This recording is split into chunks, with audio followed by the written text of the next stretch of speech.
Iya, halo semuanya. Kali ini kita akan membahas tentang perang Gideon melawan orang Midian. Dan pada kesempatan kali ini kita akan mengambil dari Hakim-Hakim 7, lalu disambung dengan pasal ke-8 ayat 4 sampai 21. Ya. Jadi waktu itu Gideon bangun pagi-pagi dengan semua rakyat itu, dan mereka berkemah dekat mata air Harod, ya, perkemahan orang Midian. Dan kan ada berapa orang tuh? 30.000 orang lah, 32.000 orang. Tuhan itu bilang ke Gideon, wah, orang yang kamu bawa itu kebanyakan, kurangi. Ya, kalau ada yang kalah, maksudnya kalau ada yang takut, pulang. Ya, tapi kenapa sih? Karena Tuhan tuh ingin biar bangsa Israel tidak bangga diri, ya, karena merasa dirinya lebih hebat. Ya, gitu. Maka Tuhan bilang, yaudah, siapa yang takut, silakan pulang. Ya, gitu. Dan waktu itu yang datang itu sekitar 32.000 orang. Maka yang pulang itu 22.000 orang, maka sisanya 10.000 orang. Setelah itu kan udah dikurangin dong, udah dikurangin 22.000 orang. Tuhan bilang, yaudah, ternyata masih banyak, kurangi lagi. Saya akan menyaring lagi, ya. Orang yang akan bersama-sama dengan kamu adalah orang yang minum air pakai tangan. Jadi kayak gini, set set, bukan kayak gini. Orang berlutut langsung minum kayak gini, ya. Maka Gideon menyuruh mereka untuk minum air. Maka Gideon melihat, ya, gitu, siapa yang minumnya kayak gini atau malah yang minumnya kayak gini. Jadi di berlutut, mulutnya dekat sama air tuh, jadi minumnya jadi kayak ngejilat air, kayak gitu, ya. Terus Gideon bilang, siapa yang menghirup air seperti ini, ya, kalau di Alkitab kayak anjing yang menjilat gitu, ya, maka kau kumpulkan sendiri dan orang yang berlutut untuk minum, ya. Setelah dikumpulkan, ternyata orang yang menghirup membawa tangan ke mulutnya itu 300 rakyat. Sisanya ya kayak tadi, berlutut minum airnya kayak anjing minum air gitu. Maka 300 orang inilah yang terpilih. Waduh, kenapa sih Tuhan ingin mengecilkan pasukannya gitu, ya. Itu nanti ada berkaitan dengan ayatnya sih.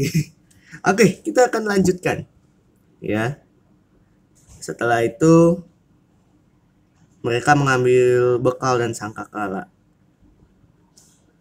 yaitu disuruh persiapan gitu.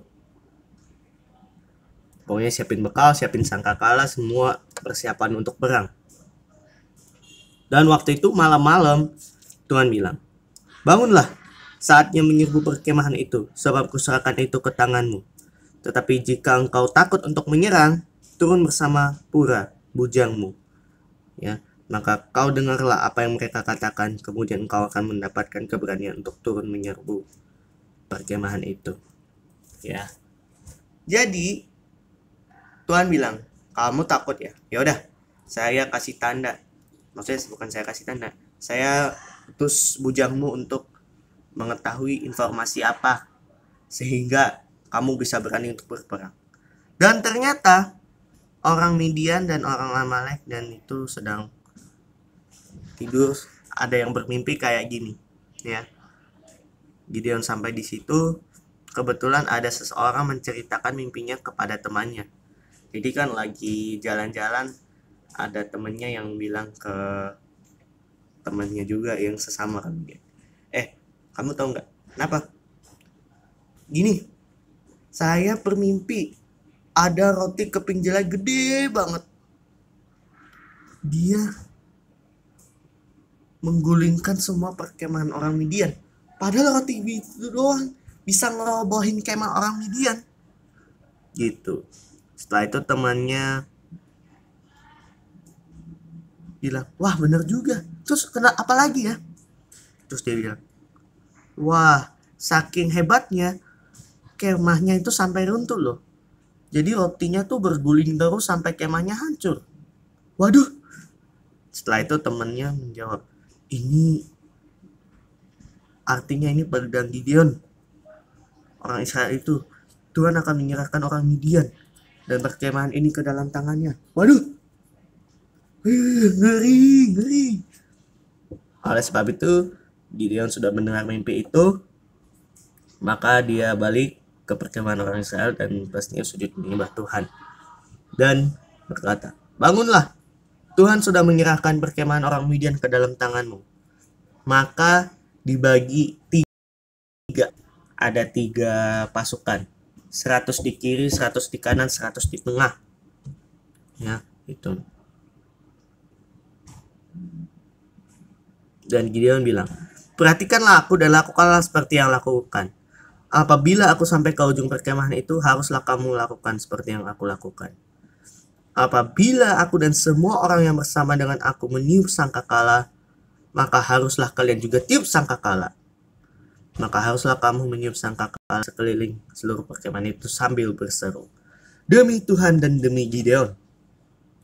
Lalu Gideon sama 100 orang bagi tugas, ya, gitu. Karena tidak hanya itu aja, mereka menyiapkan juga obor dan buyung. Buyung itu kayak guci lah ya, guci dari tanah liat, ya, guci tanah liat coklat, ya. Setelah itu mereka tiup sangkakala, habis itu sambil pakai obor yang ditutupi sama buyung atau guci. Sudah siap, tiba-tiba Gideon tiup, langsung dipecahin, langsung angkat. Habis itu semua pada tiup sangkakala dan di kirinya itu ada obor. Mereka berteriak, demi Tuhan dan demi Gideon, pedang demi Tuhan dan demi Gideon. Sementara itu mereka berdiri, tetapi waduh, pasukannya ngira, waduh pasukannya banyak, waduh ayo kabur. Tahu nggak kenapa? Karena secara logika ya, ini efek bunyinya kenceng, dikira bangsanya banyak.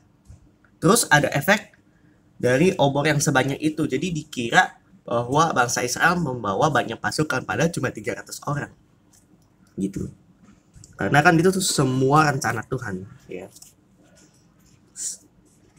Sedang ke 300 itu meniup sangkakala,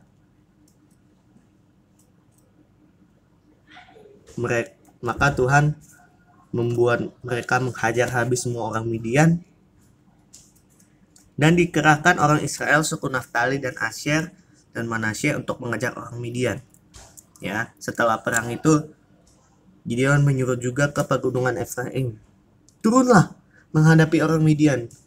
Ya, maka mereka dikerahkan untuk melawan. Akhirnya mereka juga berhasil untuk melawan 2 raja, yakni Oreb dan Zeb.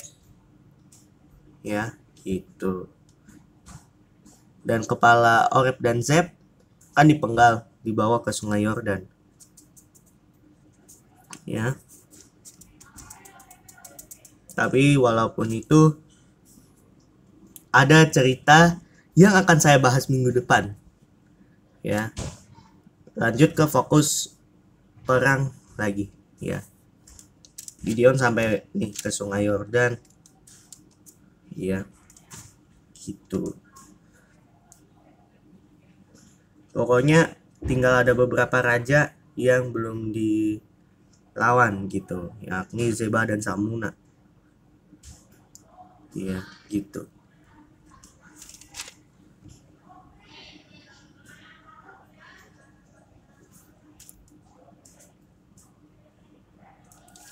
Setelah itu Tuhan menyerahkan Zeba dan Salmuna juga pastinya.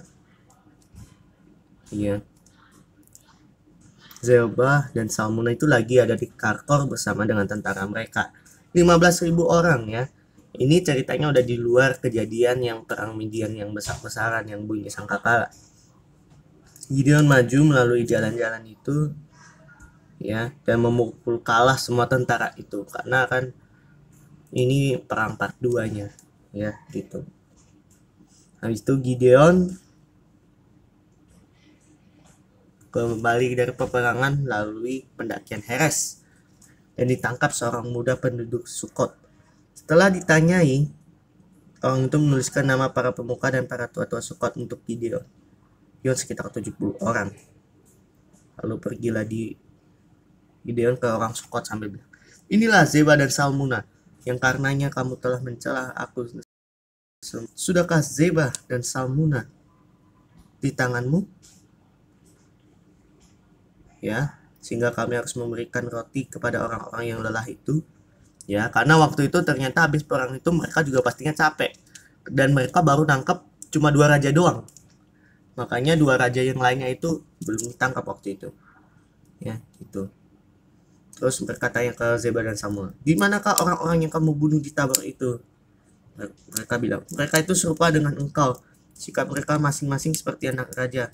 Gideon bilang, saudara-saudaraku lah, itu anak-anak ibuku. Ya, seandainya kamu membiarkan mereka hidup, aku tidak akan membunuh kamu. Ya, gitu. Terus mereka bilang terus katanya kepada Yeter, anak sulungnya, bangunlah, bunuhlah mereka.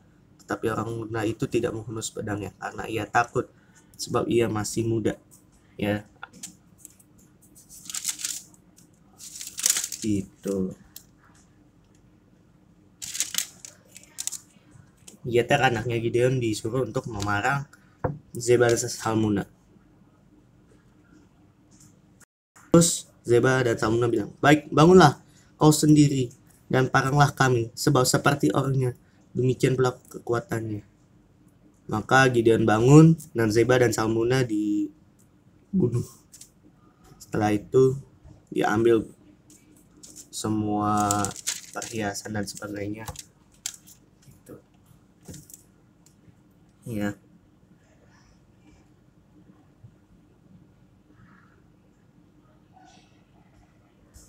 Oke, sekian firman kali ini. Memang ada banyak pelajaran ya, apalagi di ayat 8 sampai di pasal 8 ayat 4 sampai 21. Ya, karena ternyata memang masih ada perang ya gitu. Tapi yang ingin kita pelajari di sini yakni Tuhan yang memberikan kemenangan. Ya, walaupun kondisinya harus diperkecil. Ya, saya jadi ingat dengan perkataan Yohanes Pembaptis ya. Gitu.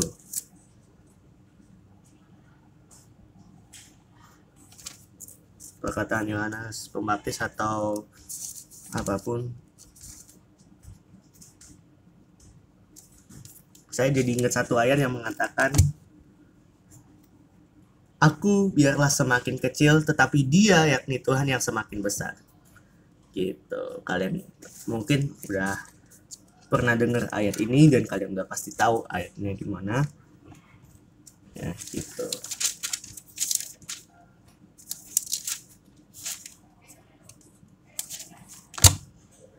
Intinya Tuhan yang selalu menolong kita walaupun kita punya keterbatasan. Ya. Gitu.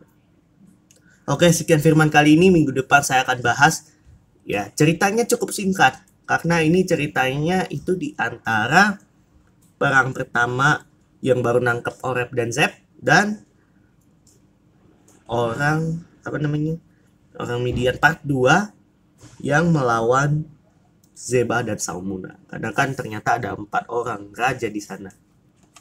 Baiklah, Sekian firman kali ini, jangan lupa like dan subscribe. Bye-bye. Tuhan berkati.